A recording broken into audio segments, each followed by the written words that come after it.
এবার কোরবানির ঈদে বাংলাদেশে কোনো পশু সংকট নেই বলে জানিয়েছেন মৎস্য ও প্রাণী সম্পদ এবং কৃষি মন্ত্রণালয়ের মন্ত্রী আমিন উর রশিদ। প্রতিনিধি নাসিম খান জানান, বৃহস্পতিবার দুপুরে জাহাঙ্গীরনগর বিশ্ববিদ্যালয়ে লেকে পোনা মাছ অবমুক্তকরণ কর্মসূচি উদ্বোধন শেষে সাংবাদিকদের সাথে আলাপকালে তিনি কথা বলেন।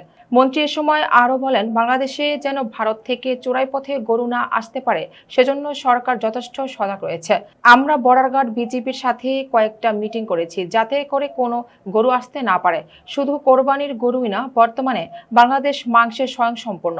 কৃষকরা জানে কি করে গরু লালন পালন করতে হয়। সবকিছুই ডেভেলপ হয়েছে। এই দেশের বাইরে থেকে গরু আনার কোনো প্রয়োজন নেই। কোরবানির ঈদে 1 কোটি গরু, মহিষ, ভেড়া কোরবানি। পরে তিনি বাংলাদেশ প্রাণী সম্পদ গবেষণা ইনস্টিটিউট BLRI এ বৃক্ষ রোপণ করেন ও কর্মকর্তাদের সাথে মতবিনিময় সভা করেন। এ সময় ঢাকা 19 আসনের সংসদ সদস্য ডক্টর দেওয়ান মোহাম্মদ সালাউদ্দিন বাবু, মৎস্য ও প্রাণী সম্পদ মন্ত্রণালয়ের সচিব দেলোয়ার হোসেন, জাহাঙ্গীরনগর বিশ্ববিদ্যালয়ের উপাচার্য অধ্যাপক ডক্টর মোহাম্মদ কামরুল আহসান উপস্থিত ছিলেন।